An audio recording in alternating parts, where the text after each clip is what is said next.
ബിസ്മില്ലാഹിർറഹ്മാനിർറഹീം. അൽഹംദുലില്ലാഹി റബ്ബിൽ ആലമീൻ. അസ്സലാത്തു വസ്സലാമു അലാ റസൂലിൽ കരീം വഅലാ ആലിഹി വസ്ഹബിഹി ത്വാഹിരീന അജ്മഈൻ. പ്രിയം നിറഞ്ഞ ഈ സദസ്സിൻ്റെ അധ്യക്ഷൻ, സയ്യോവിൻ്റെ കണ്ണൂർ ജില്ലാ പ്രസിഡന്റ് സഹോദരൻ നിതാൽ സിറാജ്, പ്രിയപ്പെട്ട ബാബുരാജ് ഭഗവതി, മറ്റു സദസ്സിലും വേദിയിലും ഇരിക്കുന്ന സുഹൃത്തുക്കളെ, സഹപ്രവർത്തകരെ, അസ്സലാമു അലൈക്കും വറഹ്മത്തുള്ളാഹി വബറകാതുഹു. ആദ്യമേ ഈ വേദിയിൽ നമ്മോടൊപ്പം ഇരിക്കുന്ന കേരളത്തിലെ മുസ്ലിം വിരുദ്ധമായ രാഷ്ട്രീയ പ്രചാരണങ്ങളുടെ രാഷ്ട്രീയത്തെ, അതിൻ്റെ താല്പര്യങ്ങളെ വളരെ വ്യക്തമായി പ്രതിപാദിച്ച പ്രിയപ്പെട്ട ബാബുരാജ് ഭഗവതി സാറിനോട് അങ്ങേയറ്റത്തെ ആദരവും കടപ്പാടും പ്രകടിപ്പിക്കാൻ ഞാൻ ഈ സന്ദർഭം ഉപയോഗപ്പെടുത്തുകയാണ്. അദ്ദേഹത്തോട് എനിക്ക് ആദരവുള്ളത് ഈ കാലഘട്ടത്തിൽ ഒരു പ്രദേശത്ത്, ഒരു രാജ്യത്ത്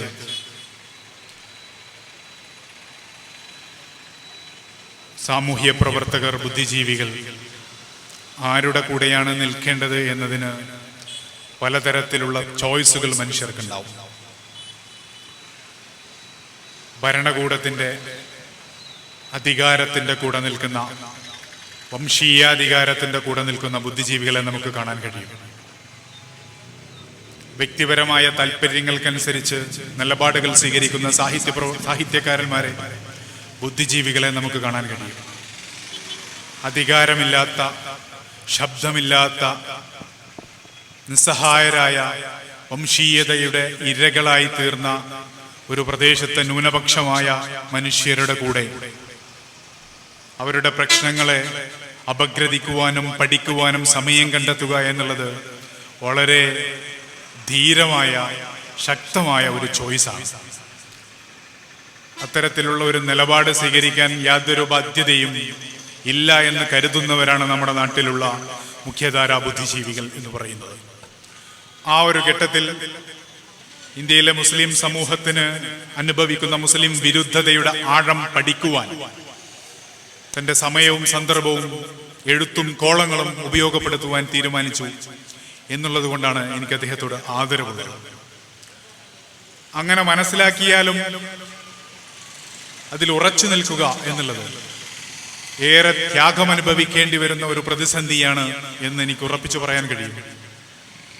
ഞാൻ അദ്ദേഹത്തെ അടുത്ത് പരിചയപ്പെടുന്നത് പൗരത്വ സമര കാലഘട്ടത്തിൽ കേരളത്തിൽ പൗരത്വ പ്രക്ഷോഭവുമായി ബന്ധപ്പെട്ട് കേരളത്തിലെ മുഖ്യധാര രാഷ്ട്രീയ പാർട്ടികൾ ഒന്ന് അമ്മാനിച്ചു നിന്നപ്പോൾ, തെരുവുകളിൽ പ്രതിഷേധങ്ങൾ ഉയരാതിരുന്നപ്പോൾ കേരളത്തിലെ സാമൂഹ്യ പ്രവർത്തകർ പൗരത്വ ഭേദഗതിക്കെതിരെ തെരുവിൽ പ്രതിഷേധിക്കുക എന്ന നിലപാട് സ്വീകരിച്ചുകൊണ്ടൊരു പൊതുപ്രസ്താവന പുറപ്പെടുവിപ്പിച്ചിരുന്നു. അതിൽ ഒപ്പുവെച്ച ഒരാളാണ് അദ്ദേഹം.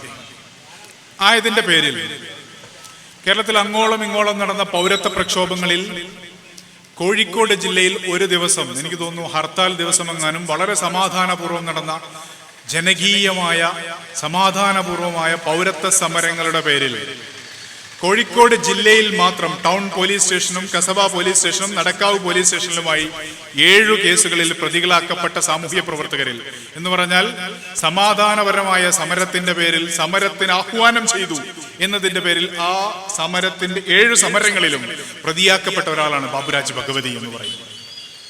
അത് അദ്ദേഹം സ്വീകരിക്കുന്ന ധീരമായ ഒരു നിലപാടിന് ലഭിക്കുന്ന അംഗീകാരമാണ് എന്നാണ് ഞാൻ വിചാരിക്കുന്നത്.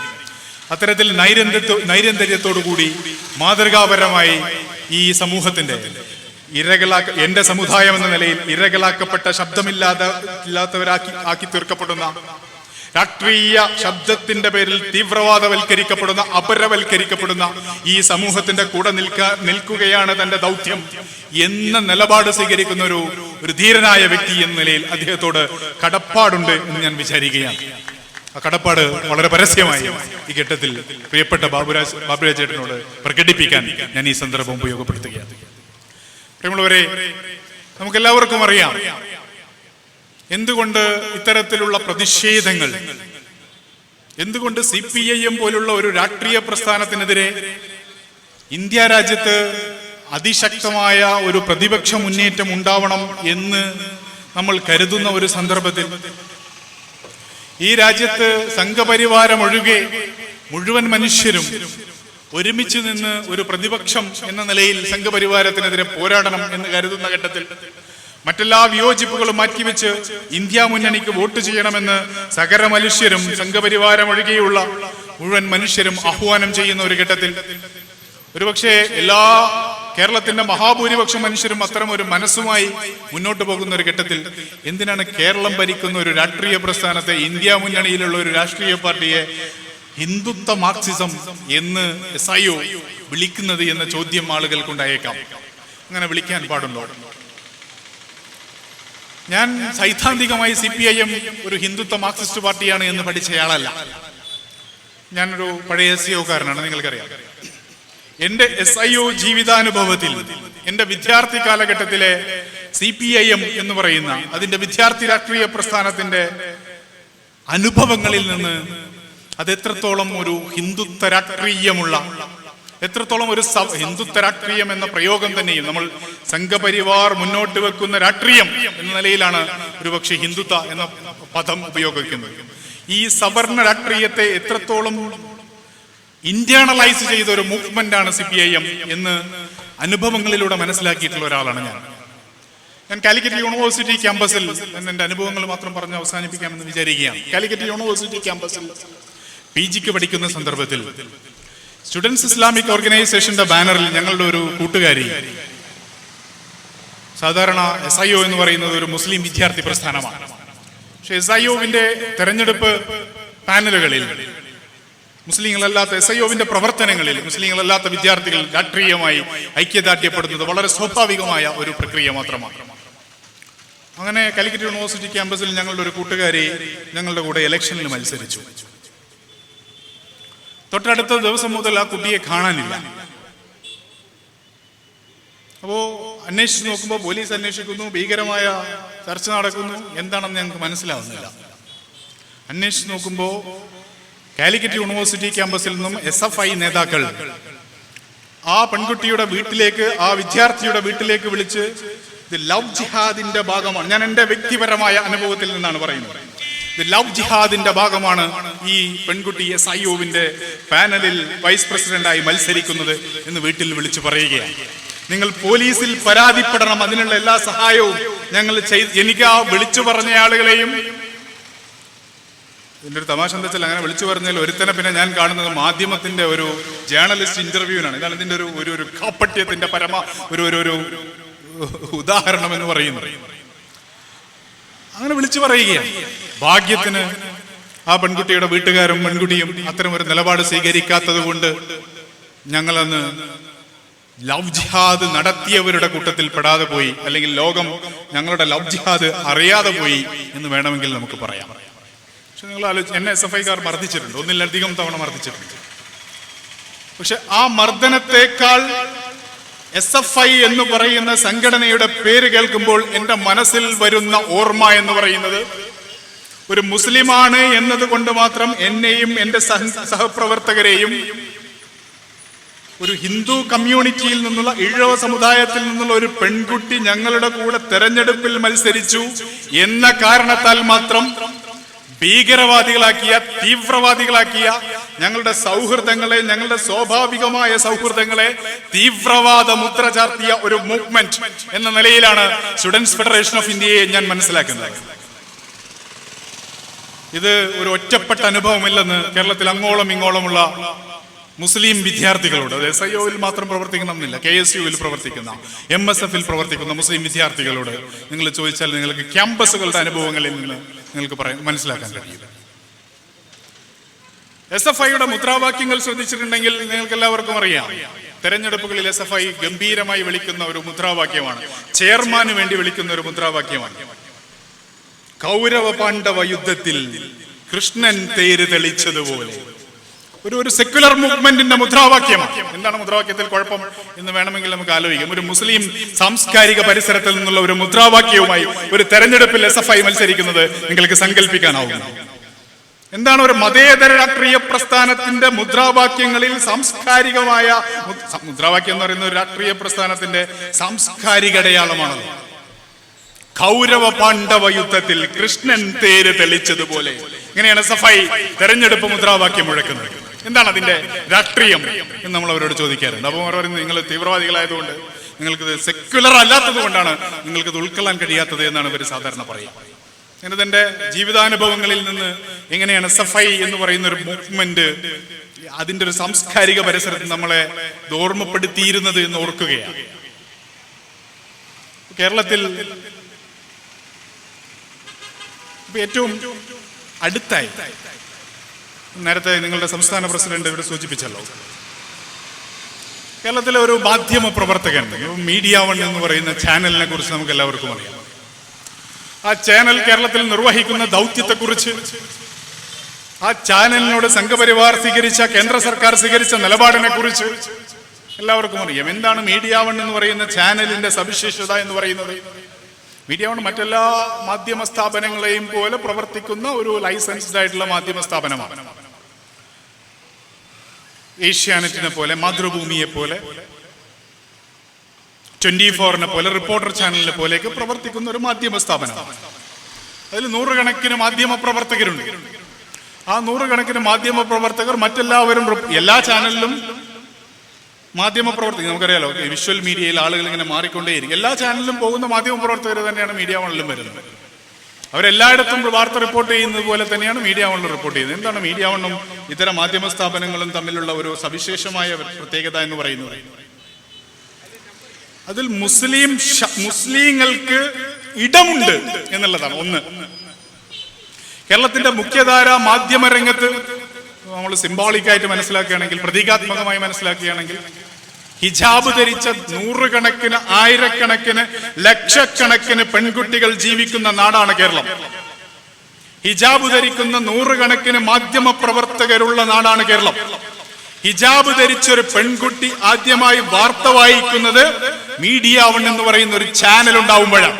അവിടെയാണ് നമ്മൾ മുസ്ലിം പ്രാതിനിധ്യത്തിന്റെ, മുസ്ലിം സ്ത്രീ പ്രാതിനിധ്യത്തിന്റെ ഇടം. മാധ്യമ പ്രവർത്തന രംഗത്ത് ആദ്യമായി മുസ്ലിം പെൺകുട്ടി ഹിജാബ് ധരിച്ച് എത്ര 100,000 മുസ്ലിം പെൺകുട്ടികളുടെ പ്രതിനിധിയായി, മുസ്ലിം മാധ്യമ പ്രവർത്തകരുടെ പ്രതിനിധിയായി ആദ്യമായി കേരളത്തിന്റെ മലയാള ദൃശ്യ മാധ്യമ രംഗത്ത് വാർത്ത വായിക്കുന്നത്. കേരളത്തിൽ നിരന്തരമായ മുസ്ലിം വിരുദ്ധമായ പ്രചാരണങ്ങൾ നടന്നുകൊണ്ടിരിക്കുന്ന ഒരു ഇടമെന്ന നിലയിൽ അതിന്റെ മുസ്ലിം പക്ഷത്തു നിന്നുള്ള പ്രതികരണങ്ങൾ കൂടി നൽകുന്നു എന്നല്ലാതെ, അത്തരം പ്രശ്നങ്ങൾക്ക് ഇടം നൽകുന്നു എന്നല്ലാതെ മറ്റെന്ത് സവിശേഷതയാണ് മീഡിയ വണ്ണിന്റെ?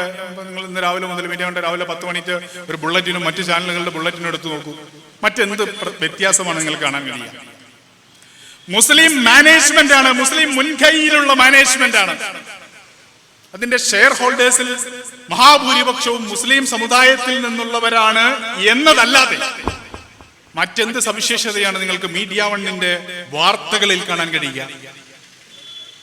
പക്ഷെ മീഡിയ വണ്ണിനെതിരെ, മീഡിയ വൺ എന്ന് പറയുന്ന മാധ്യമ സ്ഥാപനത്തിനെതിരെ CPIM അഴിച്ചുവിട്ടുകൊണ്ടിരിക്കുന്ന പ്രചരണങ്ങൾ, ദുഷ്പ്രചരണങ്ങൾ, വംശീയ പ്രചരണങ്ങളുടെ ഒരു ആഴം നിങ്ങളൊന്ന് എടുത്ത് പരിശോധിച്ച് നോക്കൂ. എന്തുകൊണ്ടാണ് അവരിത് ചെയ്യുന്നത്? എന്തുകൊണ്ടാണ് മാതൃഭൂമിക്കെതിരെ ഈ പ്രചാരണമില്ലാത്തത്? മാതൃഭൂമി CPM-നെതിരെ വാർത്തകൾ നൽകുന്നുണ്ടല്ലോ. മാതൃഭൂമി സംഘപരിവാറിന്റെ താല്പര്യങ്ങൾക്കനുസരിച്ചുള്ള വാർത്തകൾ നൽകുന്നുണ്ടല്ലോ. മാതൃഭൂമിയുടെ മാനേജ്മെന്റിന് സംഘപരിവാറുമായുള്ള ബന്ധം, മാതൃഭൂമി പത്രത്തിന്, മാതൃഭൂമി ചാനലിന് സംഘപരിവാറുമായുള്ള ബന്ധം, അതിന്റെ എഡിറ്റോറിയൽ ബോർഡിന്, എഡിറ്റോറിയൽ അംഗങ്ങൾക്ക്, മാതൃഭൂമിയുടെ ഉടമസ്ഥർക്ക് സംഘപരിവാറുമായുള്ള ശ്രേയാംസ് കുമാർ എന്ന് പറയുന്ന MD-യെ കുറിച്ചല്ല. ചാനലുകൾ വർഷങ്ങളായി മോഹൻ ഭഗവത്തിന്റെ കോളം നൽകുന്ന പത്രമാണ്, മോഹൻ ഭഗവത്തിന്റെ കോളം വരുന്ന പത്രമാണ് മാതൃഭൂമി. RSSന്റെ എനിക്ക് തോന്നുന്നു ഗാന്ധി വധത്തിന്റെ അന്ന് പോലും സംഘപരിവാറുകാരുടെ ഗാന്ധി ജയന്തിക്കോ ഗാന്ധി വധത്തിന്റെ അന്നോ സംഘപരിവാറുകാരുടെ ലേഖനം പ്രസിദ്ധീകരിക്കാനുള്ള ഒഡാസിറ്റി, അഹങ്കാരം, ധിക്കാരം പ്രകടിപ്പിക്കുന്ന പത്രമാണ് മാതൃഭൂമി. എന്തേ CPIM മാതൃഭൂമിക്കെതിരെ അത്തരത്തിലുള്ള ഒരു പ്രചരണം? ഇത് ഹിന്ദുത്വ തീവ്രവാദത്തിന്റെ, സവർണ ഹിന്ദുത്വത്തിന്റെ ഒരു ഇടമാണ് മാതൃഭൂമി എന്ന പ്രചരണം എന്തെങ്കിലും CPM നടത്തുന്ന നിങ്ങൾ കണ്ടിട്ടുണ്ടോ? രാജീവ് ചന്ദ്രശേഖർ നേരിട്ട് നടത്തുന്ന പത്രസ്ഥാപനമാണ് ഏഷ്യാനെറ്റ്. ഏഷ്യാനെറ്റിനെതിരെ ഒരു ഇടയ്ക്കൊക്കെ ഉന്നയിക്കുന്ന ഒരു സാധാരണ വിമർശനത്തിൽ കവിഞ്ഞ് മീഡിയ വണ്ണിനെതിരെ നടത്തുന്നത് പോലുള്ള ഒരു വംശീയ പ്രചരണം ഏഷ്യാനെറ്റിനെതിരെ നടത്തുന്ന നിങ്ങൾ കണ്ടിട്ടുണ്ട്. അതുകൂടെ റിപ്പോർട്ടർ പോലുള്ള 24 പോലുള്ള ചാനലുകളുടെ മൂലധനം ഏതാണ് എന്ന പരിശോധന CPM നടത്തുന്നത് നമ്മൾ കണ്ടിട്ടുണ്ടോ? എന്താണ് ഇവർ മീഡിയ വണ്ണിനെതിരെ മാത്രം? മീഡിയ വണ്ണിന്റെ മൂലധനം, മീഡിയ വണ്ണിന്റെ മാനേജിംഗ് ഡയറക്ടറുടെ രാഷ്ട്രീയം, മീഡിയ വണ്ണിൽ പ്രവർത്തിക്കുന്ന മാധ്യമ പ്രവർത്തകർക്കെതിരായ വംശീയമായ അധിക്ഷേപങ്ങൾ, അവർക്കെതിരായ വ്യക്തിപരമായ അധിക്ഷേപങ്ങൾ നിരന്തരമായി ഇങ്ങനെ നടത്തിക്കൊണ്ടിരിക്കുന്നത്. എന്തുകൊണ്ടാണ് അങ്ങനെ മീഡിയ വണ്ണ് മാത്രം CPM തെരഞ്ഞുപിടിച്ച് ആക്രമണം നടത്തിക്കൊണ്ടിരിക്കുന്നത് എന്ന ചോദ്യം വളരെ പ്രസക്തമാണ്. അവിടെയാണ് സി ദാവൂദ് എന്ന് പറയുന്ന ഒരു മാധ്യമ പ്രവർത്തകൻ, സി ദാവൂദ് SIO-വിന്റെ പഴയ സംസ്ഥാന പ്രസിഡന്റ്, അദ്ദേഹം ജമാഅത്തെ ഇസ്ലാമിക്കാരനാണ്. അദ്ദേഹം മീഡിയ വണ്ണിന്റെ മാനേജിംഗ് എഡിറ്റർ. മീഡിയ വണ്ണിന്റെ മാനേജിംഗ് എഡിറ്ററോട് വിമർശനം പാടില്ല എന്ന അഭിപ്രായമൊന്നും നമുക്ക് ആർക്കുമില്ല. പക്ഷെ വ്യക്തിപരമായി വ്യക്തിഹത്യ നടത്തുന്ന തരത്തിൽ വംശീയമായി അദ്ദേഹത്തിന്റെ ചിത്രങ്ങൾ ഉപയോഗപ്പെടുത്തിക്കൊണ്ട്, അദ്ദേഹത്തിന്റെ ചിത്രങ്ങൾ പലതരത്തിൽ പ്രചരിപ്പിച്ചുകൊണ്ട് വംശീയ പ്രചാരണം നിരന്തരമായി കേരളത്തിന്റെ ഇടത്തിൽ നടത്തി അദ്ദേഹത്തിന്റെ ക്രെഡിബിലിറ്റി ഇല്ലാതാക്കി കളയാം എന്ന വ്യാമോഹത്തിൽ CPM നടത്തിക്കൊണ്ടേയിരിക്കുന്ന പ്രചരണങ്ങൾ നിങ്ങളൊന്ന് എടുത്ത് പരിശോധിച്ചു നോക്കൂ. ഏറ്റവും ഒടുവിൽ ഞാനത് ഉദാഹരണത്തിലൂടെ പറയാമെന്ന് വിചാരിക്കുകയാണ്. ഇപ്പോ ഈ CPM-ൽ പ്രവർത്തിക്കുന്ന നമ്മൾ ഈ മുസ്ലിങ്ങളായ മുസ്ലിം സമുദായത്തിൽ നിന്ന് വന്നിട്ടുള്ള CPM നേതാക്കൾ എല്ലാ കാലത്തും ഒരു അധിക ബാധ്യത പേറുന്നവരാണ്. മറ്റാർക്കെങ്കിലും അത്തരത്തിലുള്ള ഒരു അധിക ബാധ്യതയുണ്ട് എന്ന് നമ്മൾ വിചാരിക്കുന്നില്ല. ഞാൻ വളരെയധികം ഇഷ്ടപ്പെടുന്ന ഒരു നേതാവാണ് DYFI-യുടെ സംസ്ഥാന പ്രസിഡന്റ് V. വസീഫ്. അദ്ദേഹം വളരെ നല്ലൊരു പ്രഭാഷകനാണ്, വളരെ നല്ല ഒരു നേതാവാണ്.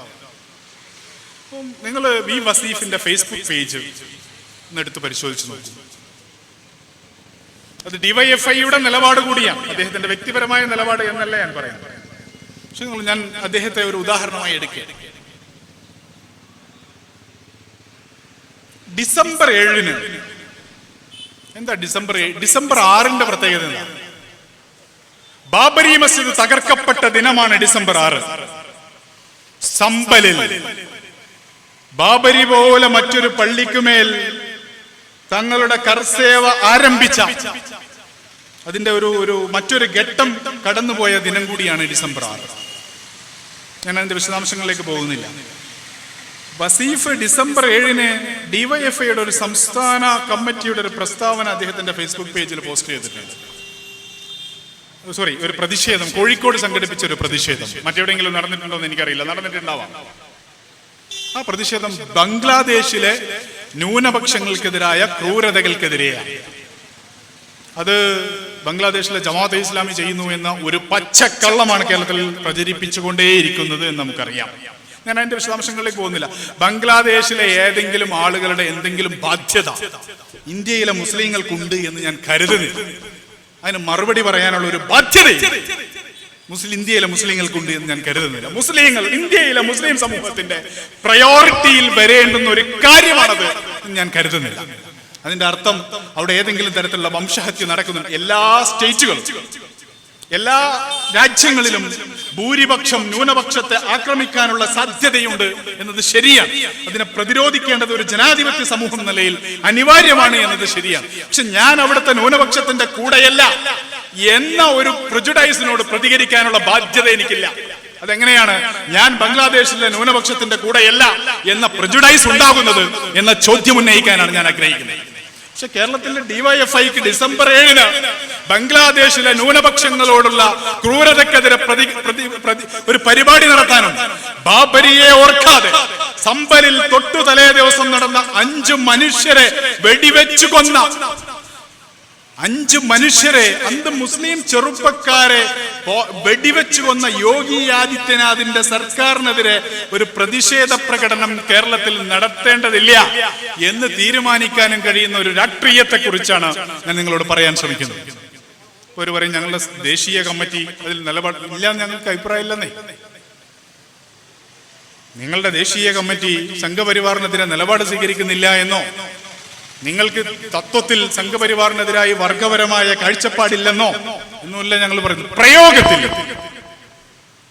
തത്വത്തിലുള്ള പ്രശ്നങ്ങൾ വേറെയുണ്ട്, ഞാൻ അതിലേക്ക് വരാം.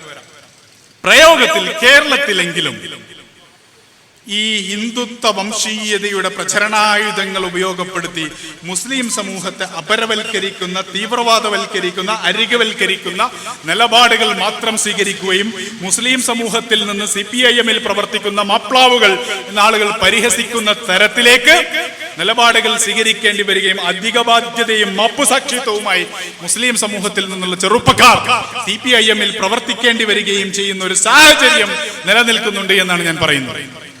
ഞാൻ തുടങ്ങി വെച്ചത് മീഡിയ വണ്ണെതിരായ അവരുടെ പ്രചാരണത്തെ കുറിച്ചാണ്. ആ ഭാഗം ഒന്ന് അവസാനിപ്പിക്കാം ഞാൻ വിചാരിക്കുകയാണ്. ഡിവൈഎഫ്ഐയുടെ പ്രസ്താവനയാണ് ഞാൻ വായിക്കുന്നത്. സഖാവ് ഭഗത് സിംഗിനെ കുറിച്ചുള്ള സി ദാവൂദിന്റെ പ്രസ്താവന പ്രതിഷേധാർഹം. പ്രസ്താവന പിൻവലിച്ച് മാപ്പ് പറയുക.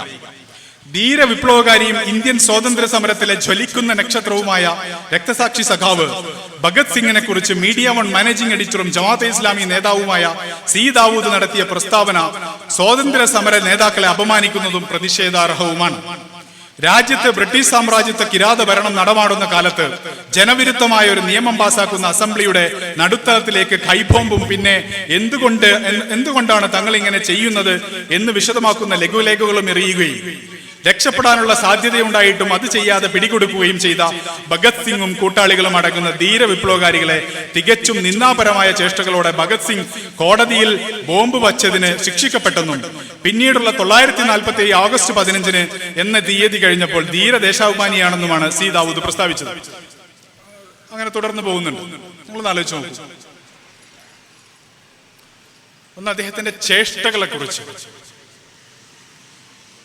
കേരളത്തിലെ ഏതെങ്കിലും സംഘപരിവാർ നേതാവിന്റെ ചേഷ്ടകളെ കുറിച്ച് ഡിവൈഎഫ്ഐ കഴിഞ്ഞൊരു 10 പതിറ്റാണ്ടിനിടയിൽ നടത്തിയ ഒരു പ്രസ്താവന നിങ്ങൾക്ക് എടുത്ത് കാണിച്ചു തരാൻ കഴിയും? എന്തുകൊണ്ടാണ് ഒരു മുസ്ലിമിന്റെ ചേഷ്ടകൾ എന്ന പ്രയോഗം ഡിവൈഎഫ്ഐ പോലുള്ള ഒരു സംഘടനയുടെ പ്രസ്താവനയിൽ ഉണ്ടാവുന്നത്? എന്ത് ചേഷ്ടയാണത്? ഉള്ള വീഡിയോ എടുത്ത് നോക്കൂ. എന്താണ് ഈ ചേഷ്ടകൾ? നിന്ദാപരമായ ചേഷ്ടകൾ. ഒരു മുസ്ലിമിന്റെ പേരിലല്ലാതെ ഏതെങ്കിലും ഒരു സംഘപരിവാർ നേതാവിനെതിരെ ചേഷ്ടകൾ, അവരുടെ ചേഷ്ടകൾ ചൂണ്ടി ഒരു പരിഹാസം ഡിവൈഎഫ്ഐ നടത്തിയത് കഴിഞ്ഞൊരു 10 പതിറ്റാണ്ടിനിടെ നിങ്ങൾക്ക് കാണിച്ചു തരാൻ കഴിയും. എന്തുകൊണ്ടാണ് അത് സീതാവൂദിനെതിരെ മാത്രമേ ഉണ്ടാവുന്നത്? എന്താ സീതാവൂദ് പറഞ്ഞത്? ഭരണകൂടത്തിനെതിരെ, ഭരണകൂടത്തിന്റെ നിലപാടുകൾക്കെതിരെ, ഭരണകൂടത്തിന്റെ വംശീയ പദ്ധതികൾക്കെതിരെ, ഭരണകൂടത്തിന്റെ അടിച്ചമർത്തലുകൾക്കെതിരെ, കോമൺ സെൻസിൽ എല്ലാ മനുഷ്യർക്കും മനസ്സിലാക്കാവുന്നതാണ്, എതിരെ നിലപാട് സ്വീകരിക്കുന്നവരെ തീവ്രവാദികൾ എന്ന് വിളിക്കുന്നത് ഭരണകൂടത്തിന്റെ വംശീയാധികാരമുള്ളവരുടെ പതിവ് പരിപാടിയാണ്. അതിന് അദ്ദേഹം ഒരു ഉദാഹരണം പറയാം. ഷഹീദ് ഭഗത് സിംഗ് അദ്ദേഹം നടത്തിയ പ്രവർത്തനങ്ങളുടെ പേരിൽ തീവ്രവാദി എന്ന് വിളി കേൾക്കുകയും രാജ്യം സ്വാതന്ത്ര്യമായപ്പോ ഈ രാജ്യം അദ്ദേഹത്തെ ധീരദേശാഭിമാനി എന്ന് വിളിക്കുകയും ചെയ്തിട്ടുണ്ട്. അതൊരു ചരിത്രമാണ്. അതിന് ഡിവൈഎഫ്ഐ അതിന്റെ പ്രസ്താവന സമയമില്ലാത്തതുകൊണ്ട് വായിക്കുന്നില്ല. ഡിവൈഎഫ്ഐ പറയുന്നത് ബോംബ് നമ്മളെന്തോ ഒരു സായുധ കലാപത്തിന് സീതാവൂദ് ആഹ്വാനം ചെയ്തു എന്ന് ധ്വനിപ്പിക്കുന്ന തരത്തിലടക്കമാണ് ഡിവൈഎഫ്ഐയുടെ പ്രസ്താവന. സീതാവൂദിന്റെ ആയുധം എന്ന് പറയുന്ന അദ്ദേഹത്തിന്റെ നാവാണ്, പേനയാണ് എന്നറിയാത്തവരല്ലല്ലോ നമ്മൾ. എന്തുകൊണ്ടാണ് ഡിവൈഎഫ്ഐ സീതാവൂദ് എന്ന് പറയുന്ന കേരളത്തിലെ ഏക, ഒരുപക്ഷെ മുഖ്യധാരാ മാധ്യമങ്ങളിൽ, കേരളത്തിലെ ദൃശ്യമാധ്യമ രംഗത്തുള്ള മുഖ്യധാരാ മാധ്യമങ്ങളിലെ ഏക മാനേജിംഗ് എഡിറ്റർ, മുസ്ലിം മാനേജിംഗ് എഡിറ്റർ, അദ്ദേഹത്തിനെതിരെ ഈ വംശീയമായ പ്രചരണങ്ങളുമായി ഇവർ മുന്നോട്ട് പോകുന്നത് എന്തിനാണത്? എന്തിനാണ് ഇങ്ങനെ ഒറ്റ തിരിഞ്ഞ് ആക്രമിക്കുന്നത്? മാതൃഭൂമിയോടില്ലാത്ത, ഏഷ്യാനെറ്റിന്റെ എഡിറ്ററോടില്ലാത്ത, മാതൃഭൂമിയുടെ എഡിറ്ററോടില്ലാത്ത പ്രതിരോധം, പ്രതിഷേധം, അവഹേളനം, നിന്ന മീഡിയ ഓണിന്റെ എഡിറ്ററോട് മാത്രമുണ്ടാകുന്നതിന്റെ രാഷ്ട്രീയം ഡിവൈഎഫ്ഐക്ക് എന്താണ്? സമ്പലിലെ മനുഷ്യർക്ക് വേണ്ടി ഐക്യദാർഢ്യം പ്രകടിപ്പിക്കാൻ ഫേസ്ബുക്കിൽ ഒരു വരി എഴുതാൻ കഴിയാത്ത വസീഫ് ബംഗ്ലാദേശിലെ ന്യൂനപക്ഷങ്ങളോട് ഐക്യദാർഢ്യപ്പെടുന്നതിന്റെ കപ്പട്യത്തെ കുറിച്ച് എന്തേ ഡിവൈഎഫ്ഐക്കാർ ആലോചിക്കാനേ കഴിയാതെ പോകുന്നത് എന്ന രാഷ്ട്രീയമാണ് ഞാൻ ഇവിടെ ഉന്നയിക്കാൻ ആഗ്രഹിക്കുന്നത്. എന്താണ് ഈ രാഷ്ട്രീയത്തിന്റെ, ഈ കാപ്പട്യത്തിന്റെ ഈ കാരണം എന്ന് പറയുന്നത്? ഇവര് പറയുന്നത് ഇതൊരു തെരഞ്ഞെടുപ്പ് അജണ്ടയാണ് എന്ന്. എനിക്ക് അങ്ങനെ ഒരു അഭിപ്രായമില്ല. നിങ്ങള് എ വിജയരാഘവൻ നടത്തിയിട്ടുള്ളതും ആളുകൾ ശ്രദ്ധിച്ചിട്ടുള്ളതും ചർച്ചയായിട്ടുള്ളതുമായ മുഴുവൻ പ്രസ്താവനകൾ ഒരു പേപ്പറിൽ എഴുതാൻ കഴിയില്ല. ഒരു പേപ്പറിൽ എഴുതി നോക്കൂ. രമ്യ ഹരിദാസ് എന്ന് പറയുന്ന ഒരു ദളിത് നേതാവിനെതിരെ നടത്തിയ അങ്ങേയറ്റം സ്ത്രീ വിരുദ്ധം, അതും മുസ്ലിം വിരുദ്ധം കൂടിയാണ്. കുഞ്ഞാലിക്കുട്ടിക്കെതിരെ, കുഞ്ഞാലിക്കുട്ടിയുടെ വീട്ടിലേക്ക് പോയിട്ടുണ്ട്, എന്താ സംഭവിക്കാന്ന് അറിയില്ല എന്നാ പറഞ്ഞു. സമാനമായ രീതിയിൽ ഏതെങ്കിലും ഒരു രാഷ്ട്രീയ നേതാവിനെതിരെ അത്തരത്തിലുള്ള ഒരു അപഹാസ്യമായ അങ്ങേറ്റം ഗുരുതരമായ ഒരു ആരോപണം മറ്റേതെങ്കിലും ഒരു രാഷ്ട്രീയ നേതാവിനെതിരെ PK കുഞ്ഞാലിക്കുട്ടിക്കെതിരെ ഉന്നയിച്ചതുപോലെ എ വിജയരാഘവനെ കേരളത്തിൽ ഉന്നയിക്കാൻ കഴിയുമോ? ഇല്ല. രമ്യ ഹരിദാസിനെതിരെ നടത്തിയ ആ പ്രസ്താവന ഒഴികെ എ വിജയരാഘവൻ എന്ന് പറയുന്ന മലപ്പുറത്തുകാരനായ, മലപ്പുറത്ത് ധാരാളം അനുഭവങ്ങളുള്ള, മുസ്ലിങ്ങളുടെ ഇടയിൽ ജീവിക്കുകയും മുസ്ലിം അനുഭവങ്ങൾ ധാരാളമുള്ള ഒരാളുമായിട്ടും, മലപ്പുറത്ത് സാധാരണ, ഞാൻ മലപ്പുറത്തുകാരനാണ്, മലപ്പുറത്ത് സാധാരണ വന്നു പോകുന്ന മനുഷ്യർ, മുസ്ലിം ഇതര സമൂഹങ്ങളിൽ നിന്നുള്ള മനുഷ്യർ, അവിടുത്തെ മനുഷ്യരെ കുറിച്ച് എഴുതുന്ന അനുഭവക്കുറിപ്പുകൾ, സംഘപരിവാറുകാർ പോലും എഴുതുന്ന അനുഭവക്കുറിപ്പുകൾ, ഞങ്ങൾക്ക് എന്തൊരു അമിതമായ നന്മയുണ്ട് എന്നൊന്നും അവകാശപ്പെടുന്നില്ല, പക്ഷേ ഈ അവരെഴുതുന്ന അനുഭവങ്ങൾ നമുക്ക് വായിക്കാൻ കഴിയും. എ വിജയരാഘവൻ എന്ന് പറയുന്ന മലപ്പുറത്തെ മുസ്ലിം അനുഭവങ്ങളുള്ള ഒരു നേതാവ് നിരന്തരമായി ഈ മുസ്ലിം വിരുദ്ധ വംശീയ പ്രചരണമല്ലാതെ നടത്തിയിട്ടുള്ള ഒരു പ്രസ്താവന, നാട്ടിൽ ചർച്ച ചെയ്യപ്പെട്ടുള്ള ഒരു പ്രസ്താവന നിങ്ങൾക്ക് കാണിച്ചു തരാൻ കഴിയോ? കോഴിക്കോട് ജില്ലാ സെക്രട്ടറി പി മോഹനൻ, നിങ്ങൾ അദ്ദേഹത്തിന്റെ പ്രസ്താവനകൾ എടുത്തോളൂ. വിജയരാഘവന്റെ പ്രസ്താവനകൾ ആവർത്തിക്കുന്നത് പോലും ഒരു ബുദ്ധിമുട്ടാണ് എന്നുള്ളത് കൊണ്ടാണ് ഞാൻ ആ പ്രസ്താവനകൾ ആവർത്തിക്കാൻ ശ്രമിക്കുന്നത്. അത്രമേൽ മനുഷ്യരെ നിന്ദിക്കുന്ന ഒരു സമുദായത്തെ, ഒരു വിശ്വാസി സമൂഹത്തെ ഒന്നാകെ നിന്ദിക്കുന്ന പ്രസ്താവനകൾ, നിരന്തരമായ വിഷലിപ്തമായ പ്രസ്താവനകൾ നടത്തിക്കൊണ്ടേയിരിക്കുന്ന ഒരാളാണ് എ വിജയരാഘവൻ. പി മോഹനന്റെ പ്രസ്താവനകൾ, കോഴിക്കോട് ജില്ലാ സെക്രട്ടറിയുടെ പ്രസ്താവനകൾ നിങ്ങളൊന്ന് എടുത്ത് പരിശോധിച്ച് നോക്കൂ. പി മോഹനന്റെ മാധ്യമങ്ങളിൽ ചർച്ചയായ പ്രസ്താവനകൾ, TPയെ കൊന്ന കേസിൽ നിന്നും കഷ്ടിച്ച് രക്ഷപ്പെട്ടതിന് ശേഷം അന്ന് അദ്ദേഹം നടത്തിയ കുറച്ച് പ്രസ്താവനകളൊക്കെ TP വധക്കേസിലെ പ്രതി എന്ന നിലയിൽ ചർച്ചയായിട്ടുണ്ട്. അതൊഴികെ സഖാവ് TP ചന്ദ്രശേഖരൻ കൊലക്കേസിൽ നിന്ന് തെളിവില്ലെന്ന സാങ്കേതികതയുടെ പേരിൽ കുറ്റവിമുക്തനാക്കപ്പെട്ടതിന് ശേഷം പി മോഹനൻ നടത്തിയ പ്രസ്താവനകൾ നിങ്ങളെടുത്ത് പരിശോധിച്ചു നോക്കൂ. മുസ്ലിം വിരുദ്ധമല്ലാത്ത ഏതെങ്കിലും ഒരു പ്രസ്താവന അദ്ദേഹത്തിൻ്റെതായി ചർച്ചയായിട്ടുണ്ടോ? ആലോചിച്ച് നോക്കൂ. ഗെയിൽ പൈപ്പ് ലൈൻ എന്ന് പറയുന്ന ഒരു വികസന പദ്ധതി നാട്ടിൽ നടപ്പാക്കുകയാണ്.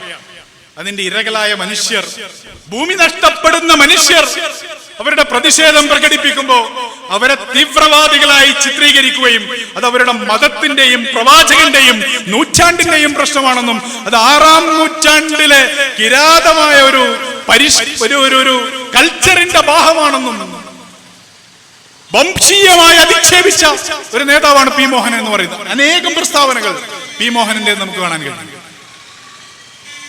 ഏറ്റവും ഒടുവിൽ അദ്ദേഹം മെക്സവനെ കുറിച്ചൊരു പ്രസ്താവന നടത്തുകയാണ്. ഒരു ഉളുപ്പുമില്ലാതെ അദ്ദേഹം തിരുത്തി. ഞാൻ അങ്ങനെ ഉദ്ദേശിച്ചിട്ടില്ല എന്ന് പറയും. 2 പ്രസ്താവന എടുത്ത് നോക്കിയാൽ ഒരു ഉളുപ്പുമില്ലാതെ തിരുത്തി. പക്ഷെ ആ പ്രസ്താവനയുടെ ഒരു ആഴം നിങ്ങളൊന്ന് എടുത്ത് പരിശോധിച്ച് നോക്കൂ.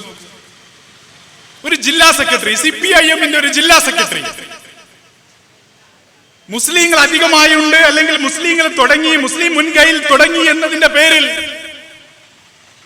ഒരു മുസ്ലിങ്ങളുടെ വളരെ ജൈവികമായ ഒരു ഇടപാടിനെ, സൗഹൃദപരമായ നന്മ മാത്രം ഉദ്ദേശിച്ചുള്ള ഒരു ഇടപാടിനെ, അവരുടെ മുദ്രാവാക്യം തന്നെ എന്താന്ന് വെച്ചാൽ ഇത് രോഗം പടരും, ഈ ആരോഗ്യം പടരില്ല എന്നോ മറ്റോ, ആ തരത്തിൽ വളരെ ലളിതമായ എല്ലാ മനുഷ്യരെയും ഉൾക്കൊള്ളുന്ന ഒരു മുദ്രാവാക്യത്തെ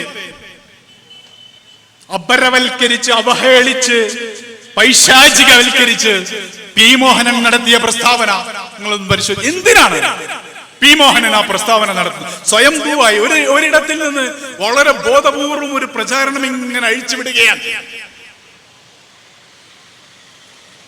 പാർട്ടി ആളെ കൊല്ലുന്നതിന് ഇടവേള നൽകിയപ്പോ പിണറായി വിജയനും സംഘപരിവാരവും വത്സൻ തില്ലങ്കേരിയും ശ്രീ എമ്മിന് ഈ നാട്ടിലെ പൊതുജനങ്ങളുടെ ഭൂമി മധ്യസ്ഥപ്പണമായി തീരെഴുതി കൊടുത്തുണ്ടാക്കിയ കരാറിന്റെ അടിസ്ഥാനത്തിൽ റിട്ടയർമെന്റ് വിധിച്ചപ്പോ, കൊലപാതകങ്ങളിൽ നിന്ന് റിട്ടയർമെന്റ് വിധിച്ചപ്പോ, മനുഷ്യരെ കൊല്ലുന്ന ഏർപ്പാടുകളിൽ നിന്ന്, ഗൂഢാലോചനകളിൽ നിന്ന് റിട്ടയർമെന്റ് വിധിച്ചപ്പോ, മുസ്ലിങ്ങളെ വംശീയമായി കൊലപ്പെടുത്തുന്ന, മുസ്ലിങ്ങളെ വംശഹത്യ ചെയ്യാൻ കഴിയുന്ന പുസ്തകങ്ങളുമായി ഇറങ്ങിയ നിങ്ങളുടെ നാട്ടിലെ പഴയ ഒരു ജില്ലാ സെക്രട്ടറി ഉണ്ട്, പി ജയരാജൻ എന്നാണ് അദ്ദേഹത്തിന്റെ പേര്.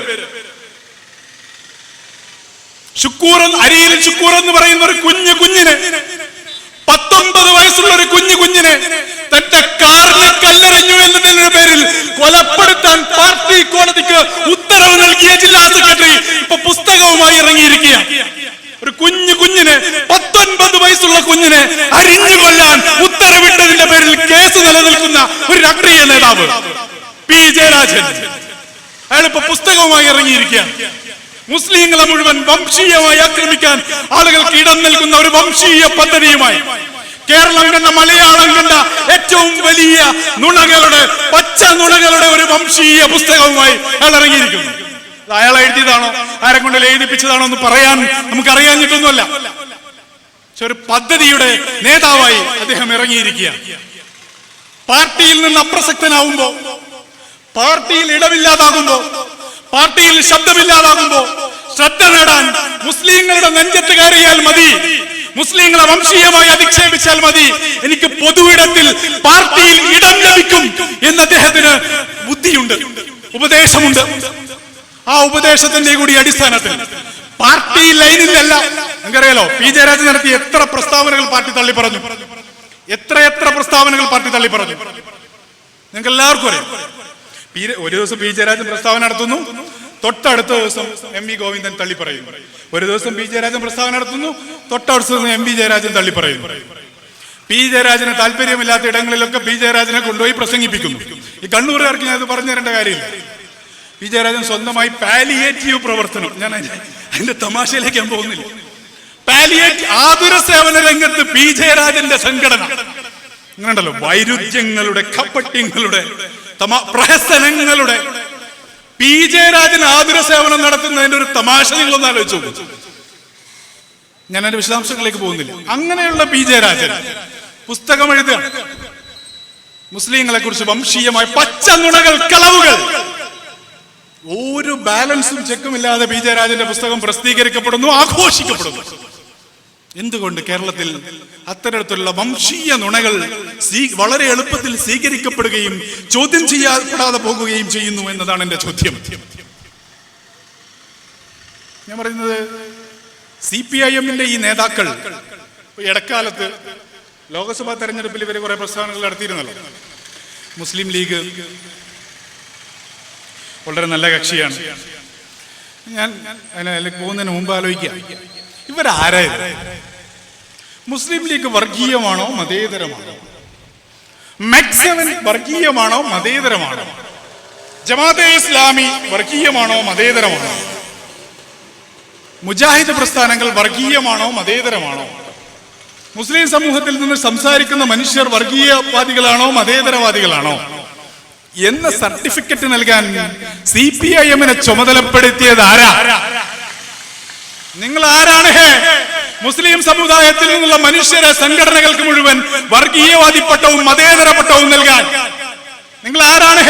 ഈ സമുദായത്തിന്റെ നേതാവ്, സമുന്നതനായ ആത്മീയ നേതാവ് പാണക്കാട് സാദിഖ് അലി തങ്ങൾക്കെതിരെ വർഗീയത ആരോപിക്കാൻ, എന്നിട്ട് അത് രാഷ്ട്രീയ പ്രസ്താവനയാണെന്ന് പറയാൻ ഈ നാട്ടിലെ മുസ്ലിം സമൂഹം ഒന്നാകെ ആദരിക്കുന്ന അവരുടെ ആത്മീയ നേതാവ് പാണക്കാട് സാദിഖ് അലി തങ്ങൾക്കെതിരെ വർഗീയവാദിയാണെന്ന പ്രസ്താവന രാഷ്ട്രീയ പ്രസ്താവനയല്ല. ആരാണ് നിങ്ങൾ? ഞങ്ങളുടെ നേതാവിനെതിരെ, ഞങ്ങളുടെ ആത്മീയ നേതാവിനെതിരെ നിന്ദാപരമായ പ്രസ്താവന നടത്താൻ എങ്ങനെയാണ് നിങ്ങൾക്ക് ധൈര്യമുണ്ടാകുന്നത്? എന്ത് അധികാരത്തിന്റെ പുറത്താണ് പിണറായി വിജയൻ പാണക്കാട് സാദിഖ് അലി തങ്ങളെ ഈ തരത്തിൽ വർഗീയവാദി എന്ന് ആരോപിക്കുന്നത്? എന്ത് രാഷ്ട്രീയമാണ്? ഏതെങ്കിലും മറ്റൊരു സമുദായ നേതാവിനെതിരെ, സുകുമാരൻ നായർക്കെതിരെ ഇത്തരത്തിലുള്ള ഒരു പ്രസ്താവന നടത്താൻ പിണറായി വിജയന്റെ നാവ് പൊങ്ങുമോ? സംഘപരിവാരത്തിന് കുഴലോതാൻ, സംഘപരിവാരത്തിന് സംഘടനയുണ്ടാക്കി മകനെയും സംഭാവന ചെയ്ത വെള്ളാപ്പള്ളി നടേശനെതിരെ ഇത്തരത്തിലുള്ള ഒരു പ്രസ്താവന നടത്താൻ പിണറായി വിജയന്റെ നാക്ക് പോകുമോ? എന്തേ ഇല്ലാത്തത്? നാർക്കോട്ടിക് ജിഹാദ് എന്ന അങ്ങേയറ്റം വിഷം തുപ്പുന്ന വംശീയമായ പ്രചരണം പാലയിലെ ഒരു ബിഷപ്പ് നടത്തിയപ്പോ അയാൾക്ക് ഐക്യദാർഢ്യവുമായി ആ ജില്ലയിലെ ഏറ്റവും മുതിർന്ന നേതാവ് മന്ത്രി വാസവനെ അയാളുടെ അരികിലേക്ക് അയച്ച മന്ത്രിയാണ്, മുഖ്യമന്ത്രിയാണ് പിണറായി വിജയൻ. ഈ നാട്ടിലെ വിഷലിപ്തമായ പ്രചരണങ്ങളുമായി ക്രിസ്ത്യൻ നേതാക്കൾ മുന്നോട്ട് പോകുമ്പോൾ, എല്ലാവരും അല്ല, ഒറ്റപ്പെട്ട ചില ക്രിസ്ത്യൻ ബിഷപ്പുമാർ മുന്നോട്ട് പോകുമ്പോ അവർക്കെതിരെ വാക്കുകൊണ്ട് നോക്കുകൊണ്ട് അക്ഷരം പറയാൻ കേസെടുക്കുന്നത് പോട്ടെ, പിണറായി വിജയന് സാധിച്ചിരുന്നോ? പിന്നെ എങ്ങനെയാണ് ഞങ്ങളുടെ നേതാവ് പാണക്കാട് സാദിഖ് അലി തങ്ങളെ വർഗീയവാദി എന്ന് വിളിക്കാൻ നിങ്ങൾക്ക് അധികാരം ലഭിക്കുന്നത്? ഈ രാഷ്ട്രീയത്തെയാണ് ഞങ്ങൾ ഹിന്ദുത്വ വംശീയതയെന്നും ഹിന്ദുത്വ മാർക്സിസം എന്നും വിളിക്കാൻ നിർബന്ധിതരായി തീരുന്നത്. എന്തുതരം രാഷ്ട്രീയമാണിത്? അയാളുടെ പോലീസ് ഭരണം നിങ്ങളൊന്ന് പരിശോധിച്ചു നോക്കൂ. അയാളുടെ പോലീസ് ഭരണം, അദ്ദേഹം മുഖ്യമന്ത്രിയായിട്ട് 7 വർഷമായി. ഈ നാട്ടിൽ ഇപ്പൊ മുനമ്പത്ത് ഉദാഹരണം ഇവിടെ പറഞ്ഞു.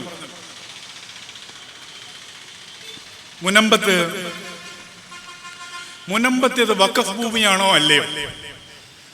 അതൊരു നിയമതർക്കം. ആ നിയമതർക്കം കോടതികൾ വഴി പരിഹരിക്കപ്പെടുന്നത്. അങ്ങനെയുള്ള ബാബരിയുടെ കാര്യത്തിൽ എന്തായിരുന്നു പറഞ്ഞത്? ബാബരിയുടെ കാര്യത്തിൽ എന്താ പറഞ്ഞത്? കോടതിയിലാണ് കേസുള്ളത്, കോടതി വിധി എല്ലാവരും അംഗീകരിക്കണമെന്നാണ്. ബാബരി മസ്ജിദ് അന്യായമായൊരു വിധിയിലൂടെ സംഘപരിവാറിന്റെ താല്പര്യങ്ങൾക്കനുസരിച്ച് രാമക്ഷേത്രത്തിന് വിട്ടുകൊടുക്കുമ്പോൾ അത് കോടതി വിധിയാണ്. പക്ഷെ മുനമ്പത്തെ വഖഫ് ഭൂമിയുമായി ബന്ധപ്പെട്ട് കോടതിയിൽ നിലനിൽക്കുന്ന ഒരു കേസിൽ വഖഫ് ട്രിബ്യൂണലും ഹൈക്കോടതിയും അത് വഖഫാണെന്ന് കണ്ടെത്തിയ ഒരു കേസിൽ അത് വഖഫ് അല്ലെന്ന പ്രസ്താവനകളുമായി പലരും മുന്നോട്ട് പോവുകയാണ്. അതിൽ കേരളത്തിന്റെ പ്രതിപക്ഷ നേതാവുണ്ട്. ഞാൻ അതിനെക്കുറിച്ചല്ല. ആ നാട്ടിലെ മനുഷ്യർക്ക് അവരുടെ ജീവിൽ പ്രശ്നമായ ഒരു പ്രശ്നമുണ്ട്. അവരുടെ കിടപ്പാടം നഷ്ടപ്പെടുന്ന സാധാരണക്കാരെ, അവിടെ മാഫിയകളുണ്ട്, റിസോർട്ട് മാഫിയുണ്ട്, മദ്യമാഫിയുണ്ട്, അവിടെ ഒരുപാട് താല്പര്യക്കാരുണ്ട്. അതേസമയം അവിടെ കിടപ്പാടം നഷ്ടപ്പെടുന്ന സാധാരണക്കാരായ മനുഷ്യരുണ്ട്. ആ പ്രശ്നം പരിഹരിക്കാൻ ശ്രീ എമ്മിന് കൊടുത്ത ഭൂമി പോലെ, ഞാൻ അത് വേണമെന്ന് പറയുന്നില്ല, സമാനമായ ഒരു ഭൂമി കൊടുത്താൽ വേണമെങ്കിൽ ആ പ്രശ്നം പരിഹരിക്കാൻ. ശ്രീ എമ്മിന് എത്ര ഏക്കർ കൊടുത്തു ഞങ്ങൾ വിചാരിക്കുന്നത്? 4 ഏക്കറിൽ കൂടുതൽ ഭൂമിയാണ്. എന്തിനാണ് അയാൾക്ക് 4 ഏക്കറിൽ ഭൂമി തിരുവനന്തപുരത്ത് കൊടുക്കുന്നത്? അത് കൊടുക്കണം എന്ന് ഞാൻ പറയുന്നില്ല. സർക്കാരിന് വേണമെങ്കിൽ അത്തരം ഒരു രാഷ്ട്രീയ പരിഹാരം ഉണ്ടാക്കാം, അതുണ്ടാക്കണം എന്ന് ഞാൻ പറയുന്നില്ല. നിലവിലുള്ള പ്രശ്നത്തിൽ തന്നെ മുസ്ലിം സമുദായത്തിൽ നിന്ന് വളരെ മാതൃകാപരമായ ഒരു നിലപാടുണ്ടായി. ആ പ്രശ്നം രാഷ്ട്രീയമായി പരിഹരിക്കാൻ സർക്കാർ സന്നദ്ധമാവണം. ആ പ്രശ്നം, അവിടുത്തെ മനുഷ്യരുടെ പ്രശ്നങ്ങൾ നിങ്ങൾ പരിഹരിക്കണം, സർക്കാരിന്റെ ബാധ്യതയാണ് എന്ന് ഓർമ്മപ്പെടുത്തൽ പ്രശ്നം തുടങ്ങിയപ്പോ, സമരം തുടങ്ങിയപ്പോ തന്നെ മുസ്ലിം സമുദായത്തിന്റെ നേതൃത്വം നിലപാട് സ്വീകരിച്ചു. ഇന്ന് വരെ സംസ്ഥാന സർക്കാർ ഒരു നിലപാടും സ്വീകരിച്ചില്ല. ഇന്നലെ എങ്ങനെ ക്രിസ്മസ് ദിനത്തിൽ അവർക്ക് കരം വേണമെങ്കിൽ അടക്കാമെന്ന് പറഞ്ഞു. എന്നുണ്ടല്ലോ, ഈ സമരം ചെയ്യുന്ന മനുഷ്യരെ പരിഹസിക്കുന്ന തരത്തിൽ ഇങ്ങനെ എരുതിയിൽ എണ്ണ ഒഴിക്കുന്ന നിലപാടുകൾ ഇടയ്ക്കിടയ്ക്ക് ഇങ്ങനെ കൊടുത്തുകൊണ്ടിരിക്കും. പാലക്കാട് തെരഞ്ഞെടുപ്പ് നടക്കുമ്പോ മുനമ്പത്തെ സമരം ആളിക്കത്തിക്കുക, തങ്ങളുടെ കൂടെ നിൽക്കുന്ന മുസ്ലിം നേതാക്കളെ കൊണ്ട്. ആര്? ഈ അബ്ദുൽ അസീസ് എന്ന് പറയുന്ന ഒരു INL നേതാവുണ്ട്, നിങ്ങൾക്ക് അറിയുമെന്ന് എനിക്ക് തോന്നുന്നില്ല. ഞാൻ അദ്ദേഹത്തെ വ്യക്തിപരമായി ചെറുതാക്കല്ല.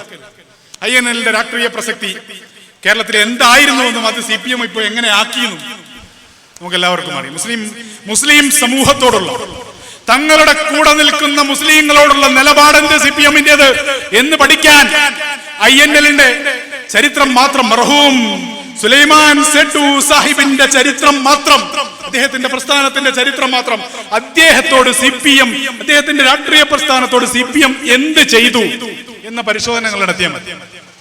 കേരള കോൺഗ്രസ് എന്ന പേരിൽ NDA-യിൽ പോവാനും തിരിച്ചു വരാനും, ക്രിസ്ത്യൻ മൂലധനം മാത്രമുള്ള, ക്രിസ്ത്യൻ പങ്കാളിത്തം മാത്രമുള്ള കേരള കോൺഗ്രസിന് എപ്പോൾ വേണമെങ്കിലും LDF-ൽ വരാനും NDA-യിൽ പോവാനും തിരിച്ചു വരാനും കഴിയുമ്പോഴും 25 വർഷത്തോളം LDF-ന്റെ പുറത്തു നിർത്തിയ INL നേതാവ് അബ്ദുൽ അസീസ് പാലക്കാട് തെരഞ്ഞെടുപ്പ് കാലത്ത് പത്രസമ്മേളനം നടത്തി മുനമ്പം പ്രശ്നം വഖഫ് ഭൂമിയാണ് എന്ന പ്രതികരണം ആർക്ക്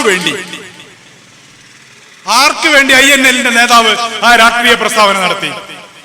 ആരാണ് ആ ഘട്ടത്തിൽ മുസ്ലിം സമൂഹത്തിൽ നിന്നുള്ള ഭിന്നമായ, മുസ്ലിം സമൂഹം ഒരു സാമൂഹികമായ പ്രശ്നം ഒഴിവാക്കണമെന്നും അതിന്റെ പേരിലുണ്ടാവുന്ന രാഷ്ട്രീയ പോളറൈസേഷൻ ഒഴിവാക്കണമെന്നും കരുതി തങ്ങളുടെ രാഷ്ട്രീയ അവകാശം വേണ്ടെന്ന് വെച്ചോ അതിനെക്കുറിച്ച് നിശബ്ദമായോ എടുത്ത ഒരു ത്യാഗപൂർണമായ നിലപാടിനെ അവഹേളിക്കുന്ന തരത്തിലുള്ള ഒരു സമീപനം INL നേതാവിനെ കൊണ്ട് പാലക്കാട് തെരഞ്ഞെടുപ്പ് കാലത്ത് നടത്തിച്ചത് ആരാണ്? എന്തിനാണെന്ന് വഖഫ് ബോർഡിന്റെ ചെയർമാൻ പത്രസമ്മേളനം നടത്തിയത് പാലക്കാട് തെരഞ്ഞെടുപ്പിനോട് ചേർന്ന്? എന്തിനാണ്? ആർക്ക് വേണ്ടിയാണ്? എന്തായിരുന്നു ആ രാഷ്ട്രീയം? ഈ സമസ്തയുടെ നേതാക്കളെ കൊണ്ട്. കേരളത്തിൽ സമസ്ത EK വിഭാഗത്തിലുള്ള ചെറിയ ചില അന്തചിത്രങ്ങളെ കുറിച്ച് നമുക്കറിയാം. ആരുണ്ടാക്കുന്നതാണത്? മുസ്ലിം സമൂഹത്തിലെ APEK തർക്കം വഷളാക്കാൻ നടന്നിരുന്നത് ആരാണ്?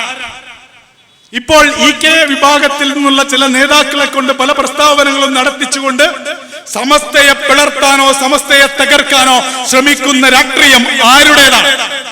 മുക്കം ഉമർ ഫൈസി എന്ന് പറയുന്ന ആരുടെ നാവ? മുക്കം ഉമർ ഫൈസി ആരുടെ നാവ? കോമൺ സെൻസ് ഉള്ള സാമാന്യ ബുദ്ധിയുള്ള എല്ലാവർക്കും അറിയാം. എന്തിനാണ് സമസ്തയെ തകർക്കാൻ, സമസ്തയിൽ പ്രശ്നമുണ്ടാക്കാൻ, മുസ്ലിം സംഘശക്തിയെ തകർക്കാൻ CPIM നിരന്തരമായി ശ്രമിച്ചുകൊണ്ടിരിക്കുന്നത്? ആ രാഷ്ട്രീയമാണ് പാലക്കാട് തെരഞ്ഞെടുപ്പ് നടക്കുമ്പോൾ CPM പയറ്റാൻ ശ്രമിച്ചത്. അതുപോട്ടെ, ഇയാളുടെ ഈ മുഖ്യമന്ത്രിയുടെ പോലീസ് മുനമ്പത്തെ മുൻനിർത്തി കേരളത്തിന്റെ സോഷ്യൽ മീഡിയകളിൽ ഉടനീളം, കേരളത്തിന്റെ സാമൂഹ്യ മാധ്യമങ്ങളിൽ ഉടനീളം വിഷലിപ്തമായ പ്രചാരണങ്ങളുമായി സംഘപരിവാരും കാസയും അടക്കമുള്ള സംഘടനകൾ, ചില വ്യക്തികൾ, അഡ്വക്കേറ്റ് ജയശങ്കറിനെ പോലുള്ള വിഷം തുപ്പുന്ന, വിഷം വമിപ്പിക്കുന്ന പ്രസ്താവനകളുമായി നടക്കുന്ന സാമൂഹിക നിരീക്ഷകർ കളം നിറഞ്ഞപ്പോ, സോഷ്യൽ മീഡിയകളിൽ, യൂട്യൂബിൽ കളം നിറഞ്ഞപ്പോ ഒരു കേസ് പിണറായി വിജയന്റെ പോലീസ് എടുത്തതായി നിങ്ങൾക്ക് കാണാൻ കഴിയും. ഒരൊറ്റ കേസ്, ഒരു സിംഗിൾ FIR പിണറായി വിജയന്റെ പോലീസ് എടുത്തതായി നിങ്ങൾക്ക് കാണാൻ കഴിയില്ല. എന്താ പിണറായി വിജയൻ അത് എടുക്കാൻ കഴിയാത്തത്? തങ്ങളുടെ അധികാരം നിരന്തരമായി ഈ നാട്ടിൽ വർഗീയ വിഭജനത്തിന് ശ്രമിച്ചുകൊണ്ടേയിരിക്കുന്ന സംഘപരിവാറിനെതിരെ, സംഘപരിവാറിന്റെ നേതാക്കൾക്കെതിരെ കേസെടുക്കാൻ ഉപയോഗപ്പെടുത്താത്തത്? പ്രതീഷ് വിശ്വനാഥ് എന്ന് പറയുന്ന ഒരു ഹിന്ദുത്വ വംശീയവാദി തന്റെ ഫേസ്ബുക്ക് വാളിൽ ആയുധങ്ങൾ പ്രദർശിപ്പിക്കുമ്പോ, പോലീസിൽ പരാതി ലഭിക്കുമ്പോ പോലീസ് പറയാണ് നോട്ട് ഇൻ കേരള. ബാബരി മസ്ജിദ് തകർന്നു വീണതിന്റെ പേരിൽ സുപ്രീം കോടതിയിൽ അന്യായ വിധി പുറപ്പെടുവിപ്പിക്കുമ്പോ ഫേസ്ബുക്കിൽ ബാബരി തകർന്നു വീണത് കാറ്റടിച്ചിട്ടല്ലേ മാനെ എന്ന ഒരു പ്രതികരണം നടത്തിയതിന്റെ പേരിൽ മാത്രം മുസ്ലിം ചെറുപ്പക്കാർക്കെതിരെ 153A മതവിദ്വേഷത്തിന് കേസെടുക്കുക, നൂറുകണക്കിന് മുസ്ലിം ചെറുപ്പക്കാരുടെ പേരിൽ മതവിദ്വേഷം പടർത്തിയെന്ന് അവരുടെ സ്വാഭാവികമായ രാഷ്ട്രീയ പ്രതികരണങ്ങളുടെ പേരിൽ പോലും നിലപാട് സ്വീകരിക്കുകയും നടപടി സ്വീകരിക്കുകയും ചെയ്യുന്ന പോലീസ് മലപ്പുറത്ത് വന്ന് നൂറുകണക്കിന് കേസുകൾ രജിസ്റ്റർ ചെയ്യുകയും തൊട്ടാലടക്കം കേസുകൾ, കള്ളക്കേസുകളടക്കം രജിസ്റ്റർ ചെയ്യാൻ കൊട്ടേഷൻ എടുത്ത് SP-മാരെ നിയമിക്കുകയും ചെയ്യുന്ന പോലീസ്, സംഘപരിവാറിന്റെ വംശീയ പ്രചരണങ്ങൾക്കെതിരെ ഒരു കേസ് പോലും രജിസ്റ്റർ ചെയ്യാൻ അറക്കുന്ന പോലീസ്, തൃശൂര് പോലൊരിടത്ത് സുരേഷ് ഗോപിയെ എന്ന് പറയുന്ന ഒരു വംശീയ നേതാവിനെ, സംഘപരിവാറിന്റെ നേതാവിനെ ജയിക്കാനുള്ള എല്ലാ അവസരങ്ങളും നൽകി ഈ നാട്ടിലെ മനുഷ്യരൊന്നാകെ ആഘോഷിക്കുന്ന ഒരു സാംസ്കാരിക ഉത്സവത്തെ, തൃശൂർ പൂരത്തെ അവഹേളിക്കുന്ന, തൃശൂർ പൂരത്തെ ഉപയോഗപ്പെടുത്തിയെന്ന ഗൗരവമായ പ്രതികരണം ഉണ്ടായിട്ടും തന്റെ ADGP ഇങ്ങനെ മുറുകെ പിടിച്ചിങ്ങനെ ഒക്കച്ചങ്ങാതിയായി കൊണ്ടു നടക്കാൻ പിണറായി വിജയൻ കാണിച്ച അത്യുത്സാഹമുണ്ടല്ലോ. ആരാണ് കേരളം ഭരിക്കുന്നത് എന്ന സംശയമാണ് നമ്മൾ പ്രകടിപ്പിച്ചത്. ഞാൻ പറയുന്നത്, ഇതിൽ ആര് കേരളം ഭരിക്കുന്നു എന്ന പ്രശ്നമില്ല. മുസ്ലിം വിരുദ്ധതയുടെ, ഇസ്ലാമോഫോബിയയുടെ കാര്യത്തിൽ എക്കാലത്തും ചരിത്രത്തിലുടനീളം ഈ സവർണ വംശീയ മുഖം CPIM പ്രകടിപ്പിച്ചിട്ടുണ്ട്. അതുകൊണ്ടാണ് പ്രിയപ്പെട്ട അന്തരിച്ചുപോയ കോടിയേരി ബാലകൃഷ്ണൻ സംഘപരിവാറിനെ, അമിത്ഷയെ നേരിട്ട് നേർ വെല്ലുവിളിച്ചത്. എന്തായിരുന്നു വെല്ലുവിളി? സാമ്പത്തിക സംവരണം നടപ്പാക്കാൻ അമിത്ഷയ്ക്ക് ധൈര്യമുണ്ടോ? ഏത് കേരളത്തിലിരുന്ന്, കേരളത്തിലെ OBC ജനവിഭാഗത്തിന്റെ, ഈഴവ സമൂഹത്തിന്റെ, ദളിത് സമൂഹത്തിന്റെ വോട്ട് കൊണ്ട് എക്കാലത്തും അധികാരത്തിലിരുന്ന രാഷ്ട്രീയ പാർട്ടി ഈ നാട്ടിലെ OBC സമൂഹത്തിന്റെ മഹാഭൂരിപക്ഷം വരുന്ന OBC സമൂഹത്തിന്റെ രാഷ്ട്രീയ അധികാരത്തെ തന്നെ ഇല്ലാതാക്കുന്ന, സാമ്പത്തിക സംവരണം എന്ന പേരിൽ ഓമനപ്പേരിട്ട് വിളിക്കുന്ന സവർണ സംവരണം നടപ്പാക്കാൻ തയ്യാറുണ്ടോ എന്ന് സംഘപരിവാറിനെ വെല്ലുവിളിക്കുന്നു CPIM-ന്റെ പോളിറ്റ് ബ്യൂറോ അംഗം, സംസ്ഥാന സെക്രട്ടറി കേരളത്തിലിരുന്ന്. നടപ്പാക്കി കൊടുക്കുമ്പോ ആ സാമ്പത്തിക സംവരണം ആദ്യമായി നിയമം മൂലം നടപ്പാക്കിയ സംസ്ഥാനമായി പിണറായി വിജയന്റെ സർക്കാർ കേരളത്തിൽ മാറുകയാണ്. ഒരു പഠനവുമില്ലാതെ, ഒരു പഠനത്തിന്റെയും പിൻബലമില്ലാതെ കേരളത്തിലെ സവർണ സമൂഹത്തിന് 10% സംവരണം നടപ്പാക്കിയ സർക്കാരാണ് പിണറായി വിജയന്റേത്. ഇതൊരു വംശീയ രാഷ്ട്രീയമാണ് CPIM മുന്നോട്ട് വെച്ചുകൊണ്ടിരിക്കുന്നത് എന്നതിന് അതിൽ പരം മറ്റെന്ത് ഉദാഹരണമാണ് വേണ്ടത്? ഞാൻ പറഞ്ഞു വന്നത്, നേരത്തെ മുസ്ലിം ലീഗ് നല്ല പാർട്ടിയാണെന്ന് പറഞ്ഞൊരു സന്ദർഭം, അതൊരു കാപ്പട്യം നിറഞ്ഞ പ്രസ്താവനയാണെന്ന് എല്ലാവർക്കും തോന്നിയിരുന്നു, അല്ലേ? മുസ്ലിം ലീഗിനെ കുറിച്ച് CPIM ഇങ്ങനെ പ്രതികരണം നടത്തുമ്പോൾ ഒരു ഇലക്ഷൻ അജണ്ടയാണ്, അതൊരു കാപ്പട്യമാണ്, വെറുതെ പറയാണ് എന്ന് എല്ലാവർക്കും തോന്നിയിരുന്നു. പക്ഷെ മുസ്ലിം സമൂഹത്തിനെതിരെയുള്ള ഈ വംശീയ പ്രചരണം നടത്തുമ്പോ അങ്ങനത്തെ ഏതെങ്കിലും ഒരു ലാഞ്ചന, ഇത് വെറുതെ പറയാണെന്ന് നമുക്ക് തോന്നുന്നില്ല. എന്തുകൊണ്ടാണ്? അത് അവരുടെ ഇന്റേണലായ, മനസ്സിന്റെ ഉള്ളിൽ നിന്ന് ആത്മാർത്ഥമായി പറയാൻ കഴിയുന്ന ഓരോ CPIM നേതാവിനും തങ്ങളുടെ ഉള്ളിൽ കിടക്കുന്ന വിഷം, വംശീയ വിഷം, മുസ്ലിം വിരുദ്ധത, ഇസ്ലാമോഫോബിയ ഇങ്ങനെ തുറന്ന് പ്രകടിപ്പിക്കാൻ കഴിയുന്ന ഒരു ഇടമാണ് CPIM എന്നതുകൊണ്ടാണ്.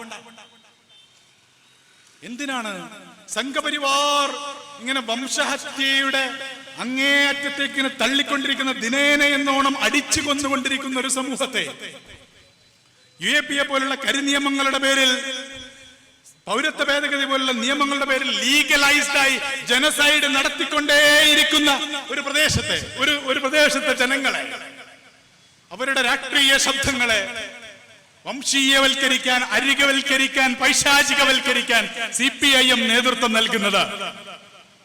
പറയുന്നത്, ഞങ്ങൾ ജമാഅത്തെ ഇസ്ലാമിയെ, SDPI ആണ് വിമർശിക്കുന്നത്, മുസ്ലിങ്ങളെ ഒന്നാകെയല്ല. എന്താണ് ആ വിമർശനം? എന്താണ് ആ വിമർശനം? മുസ്ലിങ്ങളുടെ രാഷ്ട്രീയ ചോദ്യങ്ങളോട് മുഴുവൻ, മുസ്ലിങ്ങളുടെ അധികാര പങ്കാളിത്തവുമായി ബന്ധപ്പെട്ട ചോദ്യങ്ങളോട് മുഴുവൻ, മുസ്ലിങ്ങളുടെ വിഭവ വിതരണവുമായി ബന്ധപ്പെട്ട ചോദ്യങ്ങളോട് മുഴുവൻ, മുസ്ലിങ്ങളുടെ വികസന പദ്ധതികളുടെ ഇരകളാക്കപ്പെടുന്ന മുസ്ലിം സമുദായത്തിന്റെ ചോദ്യങ്ങളോട് മുഴുവൻ തീവ്രവാദ ചാപ്പകുത്തുന്നതിനെ പിന്നെ മറ്റെന്താണ് വിളിക്കേണ്ടത്? ഇപ്പൊ വിഴിഞ്ഞത്ത്, ഞാൻ അവസാനിപ്പിക്കുകയാണ്, വിഴിഞ്ഞത്ത് സമരം നടക്കുന്നുണ്ടല്ലോ. വിഴിഞ്ഞത്തെ പോർട്ടുമായി ബന്ധപ്പെട്ട് അവിടുത്തെ ലത്തീൻ ക്രിസ്ത്യൻ സമൂഹമാണ് വ്യാപകമായി അവിടെ അധിവസിക്കുന്നത്. അവർ പ്രതിഷേധിക്കുന്നുണ്ടല്ലോ സഭകളുടെ നേതൃത്വത്തിൽ. അവര് അതിശക്തമായ, അല്പം സാധാരണ രീതിയിൽ നിന്ന് കവിഞ്ഞ പ്രതിഷേധങ്ങൾ, വൈകാരികമായ പ്രതിഷേധങ്ങൾ നടത്തുന്നുണ്ടല്ലോ. അവരാരെങ്കിലും തീവ്രവാദികൾ മതത്തിന്റെ പേരിൽ സമരം നടത്തുന്നവരെന്ന് വിളിക്കുന്നത് നമ്മൾ ആരെങ്കിലും കേട്ടിട്ടുണ്ടോ? എന്താ ഇല്ലാത്തത്? മുനമ്പത്ത് ക്രിസ്ത്യൻ സഭകൾ ഒന്നാകെ മുനമ്പത്തെ ആ ജനങ്ങളുടെ സമരത്തിന്റെ കൂടെ നിൽക്കുന്നുണ്ടല്ലോ. എന്തേ? മതത്തിന്റെ പേരിൽ മതപ്രേരിതമായ സമരം എന്ന് വിളിക്കുന്ന നിങ്ങൾ കേട്ടിട്ടുണ്ട്? കാസർഗോഡ് മുതൽ കൊച്ചി വരെയെങ്കിലുമുള്ള ഈ ദേശീയപാതാ സമരങ്ങളുടെ പേരിൽ ഇരകളാക്കപ്പെടുന്ന മനുഷ്യർ സമരം ചെയ്തപ്പോൾ അതിന്റെ പിന്നിൽ തീവ്രവാദികളാണ് എന്ന് പറയാൻ എങ്ങനെയാണ് CPM-ന് സാധിക്കുന്നത്? എന്താണ് ഇതിന്റെ വ്യത്യാസം? മുസ്ലിം സാന്നിധ്യം, മുസ്ലിങ്ങളുടെ രാഷ്ട്രീയ ചോദ്യങ്ങൾ, മുസ്ലിങ്ങളുടെ സാന്നിധ്യത്തെ വംശീയവൽക്കരിക്കാൻ, പൈശാചികവൽക്കരിക്കാൻ CPM-ന് ലഭിക്കുന്ന പ്രചോദനം എവിടെ നിന്നാണ്? എന്തുകൊണ്ടാണ് ദിനേന എന്നോണം CPM നേതാക്കൾ ഈ പ്രസ്താവനകൾ ഇങ്ങനെ നടത്തിക്കൊണ്ടേയിരിക്കുന്നത് എന്ന ചോദ്യമാണ് ഇവിടെ. അതുകൊണ്ട് ഇവരുടെ ഏതെങ്കിലും തെരഞ്ഞെടുപ്പ് പദ്ധതിയാണോ അല്ലയോ എന്നുള്ളതല്ല. മുസ്ലിം സമൂഹത്തെ സംബന്ധിച്ചിടത്തോളം ഇത് മുസ്ലിം സമൂഹത്തിന്റെ ആത്മാഭിമാനത്തെ ചോദ്യം ചെയ്യുന്ന, ഇസ്സത്തിനെ ചോദ്യം ചെയ്യുന്ന നിലപാടാണ് CPM സ്വീകരിച്ചു പോരുന്നത്. അവിടെയാണ് സീതാവൂത് പറഞ്ഞ പ്രസ്താവന പ്രസക്തമാണ് എന്ന് ഞാൻ വിചാരിക്കുന്നത്. ചരിത്രത്തിലുടനീളം ഞങ്ങളുടെ ആത്മാഭിമാനത്തെ ചോദ്യം ചെയ്തവരോട് വിട്ടുവീഴ്ചയില്ലാത്ത പോരാട്ടം നടത്തിയ പാരമ്പര്യമുള്ള ഒരു ജനതയാണിത് എന്ന് CPIM ഓർക്കേണ്ടതാണ്. അവിടെയാണ് CPIM-ന് സ്വാതന്ത്ര്യ സമര ചരിത്രം ഓർമ്മ വരേണ്ടത്. അവിടെയാണ് ബ്രിട്ടീഷുകാർ കലാപകാരികൾ, ഫെനറ്റിക്സ് എന്ന് വിളിച്ച, ഇതെന്താണെന്ന് മനസ്സിലാക്കാൻ കഴിയാത്ത ഒരു പ്രതിഷേധ രൂപം, ഒരു പ്രതിഷേധാഗ്നി, ഉള്ളിൽ നിന്ന് നിറഞ്ഞൊഴുകുന്ന പ്രതിഷേധത്തിന്റെ ഒരു കൊടുങ്കാറ്റ് വീശിയത് ആത്മാഭിമാനം ചോദ്യം ചെയ്തപ്പോഴാണ്. ഞങ്ങൾ ജനിച്ചു വീണ മണ്ണിൽ ഞങ്ങളുടെ മേൽ അധികാരം സ്ഥാപിച്ച് ഞങ്ങളെ വർഗീയവാദികളും വംശീയവാദികളുമായി ചാപ്പകുത്തി ഞങ്ങളെ വംശഹത്യക്ക് ഇട്ടുകൊടുത്തു കളയാം എന്ന ഒരു തെറ്റിദ്ധാരണയുമായി ഇവിടെ ഒരു തലശ്ശേരിയിൽ ഒരു പള്ളി ഞങ്ങൾ സംരക്ഷിച്ചു എന്ന പച്ചക്കള്ളം. എന്റെ വിശദാംശങ്ങളിലേക്ക് ഞാൻ പോകുന്നില്ല. ആരാണ് നിങ്ങളുടെ രക്തസാക്ഷി എന്ന് ചരിത്രത്തിലുണ്ട് എന്ന് നിങ്ങൾ ഓർക്കുന്നത് നല്ലതാണ്. അത് പിണറായി വിജയനും P ജയരാജനും നാലു ദിവസം നുണ പറഞ്ഞാൽ, കളവ് പറഞ്ഞാൽ അതൊരു സത്യമായി തീരില്ല. അങ്ങനെ ഉണ്ടല്ലോ ഒരു സംരക്ഷണത്തിന്റെ ഒരു വല്ലാത്ത ഒരു, ഞങ്ങളാണ് നിങ്ങളെ സംരക്ഷിക്കുന്നത്, പൗരത്വ ഭേദഗതി കേരളത്തിൽ നടപ്പാക്കില്ല കേട്ടോ. ആരാണ് പൗരത്വ ഭേദഗതി നടപ്പാക്കുന്നത്? നിങ്ങൾക്ക് എന്താ കഴിയാ? കേരളത്തിൽ പൗരത്വ ഭേദഗതിയുടെ പേരിൽ നൂറുകണക്കിന്, ആയിരക്കണക്കിന് കേസുകൾ രജിസ്റ്റർ ചെയ്ത, സമാധാനപരമായ സമരത്തിന്റെ പേരിൽ മഹല്ല് കമ്മിറ്റികൾക്കെതിരെ പോലും നൂറുകണക്കിന് കേസുകൾ രജിസ്റ്റർ ചെയ്ത ഒരു ആഭ്യന്തരമന്ത്രി പറയാ പൗരത്വ ഭേദഗതി കേരളത്തിൽ നടപ്പാക്കില്ല കേട്ടോ. വീട്ടിൽ പോയി പറഞ്ഞാൽ മതി. നാണം കെട്ട ഒരു രാഷ്ട്രീയ പ്രവർത്തനം, മനുഷ്യർക്ക് മനസ്സിലാക്കാത്ത കഴിയാത്ത ഒരു തരത്തിലുള്ള ഒരു വൃത്തികെട്ട രാഷ്ട്രീയ പ്രവർത്തനവുമായി ഒരു കൂട്ടർ ഇങ്ങനെ ഇറങ്ങിയിരിക്കുകയാണ്. ഇങ്ങനെ മുസ്ലിം സമുദായത്തിന്റെ ആത്മാഭിമാനം ചോദ്യം ചെയ്തുകൊണ്ടേയിരിക്കുന്നു. ഞാൻ അവസാനിപ്പിക്കും. എനിക്ക് CPM-നോട് പറയാനുള്ളത്, നിങ്ങൾ വിചാരിക്കുന്നത് ഈ ഫാസിസ്റ്റ് വിരുദ്ധ പോരാട്ടത്തിന്റെ മുൻനിരയിൽ നിൽക്കാൻ അധികാരപ്പെട്ട അവകാശമുള്ള അതിന്റെ ആദ്യത്തെ ഇരകളിൽ ഒന്നായ മുസ്ലിം സമുദായത്തെ, അവരുടെ രാഷ്ട്രീയ ചോദ്യങ്ങളെ, അവരുടെ പങ്കാളിത്തവുമായി ബന്ധപ്പെട്ട അവകാശ ചോദ്യങ്ങളെ, അവരുടെ വിഭവ വിതരണവുമായി ബന്ധപ്പെട്ട ചോദ്യങ്ങളെ മുഴുവൻ സംഘപരിവാരത്തെ ചൂണ്ടി ഭയപ്പെടുത്താം എന്ന തെറ്റിദ്ധാരണ നിങ്ങൾക്കുണ്ടെങ്കിൽ ഒരേ സമയം ഫാസിസത്തിന്റെയും ഫാസിസ്റ്റ് വിരുദ്ധ പോരാട്ടത്തിന്റെയും ഇരകളാവാൻ ഞങ്ങൾക്ക് മനസ്സില്ലെന്നാണ് CPIM-നോട് എനിക്ക് പറയാനുള്ളത്. ഞങ്ങളുടെ രാഷ്ട്രീയാധികാരത്തെക്കുറിച്ച്, ഞങ്ങളുടെ വിഭവീകരണത്തിലെ പങ്കാളിത്തത്തെക്കുറിച്ച്, ഞങ്ങളുടെ പൗരത്വത്തെക്കുറിച്ച് എല്ലാം നിരന്തരമായ ചോദ്യങ്ങൾ ഉന്നയിച്ചുകൊണ്ട് ഞങ്ങൾ ഈ തെരുവിൽ ഉണ്ടാവുക തന്നെ ചെയ്യും. താൽക്കാലികമായ രാഷ്ട്രീയ ലാഭം കിട്ടുമെന്നും ഭരണ തുടർച്ചയുണ്ടാകുമെന്നും എന്ന തെറ്റിദ്ധാരണയോടുകൂടി സംഘപരിവാരത്തിന് അധികാരത്തിൽ വരാൻ കഴിയുന്ന തരത്തിലുള്ള രാഷ്ട്രീയ പ്രചരണങ്ങളുമായി നിങ്ങൾ മുന്നോട്ട് പോകരുത് എന്ന് മുസ്ലിം സമുദായത്തിൽ നിന്ന് ഒരു സതുപദേശം കിട്ടുമ്പോൾ അത് തീവ്രവാദികളാണ് എന്ന് പറയുന്ന രാഷ്ട്രീയ പ്രവർത്തനം അവസാനിപ്പിക്കുന്നതാണ് നല്ലത് എന്ന് CPIM-നെ താക്കീത് ചെയ്യാൻ ഞാൻ ആഗ്രഹിക്കുന്നു. സാമ്രാജ്യത്വത്തിന്റെ ജാർഗണുകൾ, തീവ്രവാദം, ജിഹാദ് തുടങ്ങിയ പ്രയോഗങ്ങൾ ഉപയോഗപ്പെടുത്തിക്കൊണ്ട്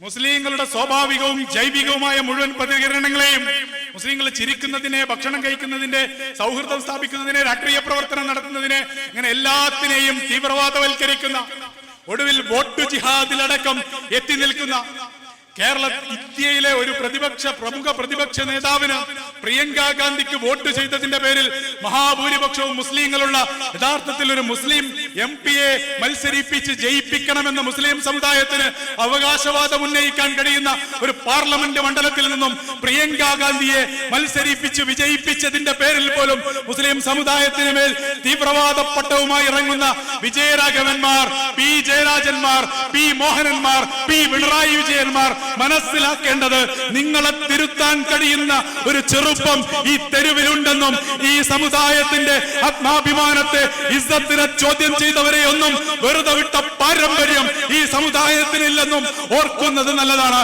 സയോവിന്റെ സഹപ്രവർത്തകരെ കൃത്യമായി അഭിവാദ്യം ചെയ്തുകൊണ്ട് ഞാൻ അവസാനിപ്പിക്കുന്നു. നിങ്ങൾക്ക് നന്ദി.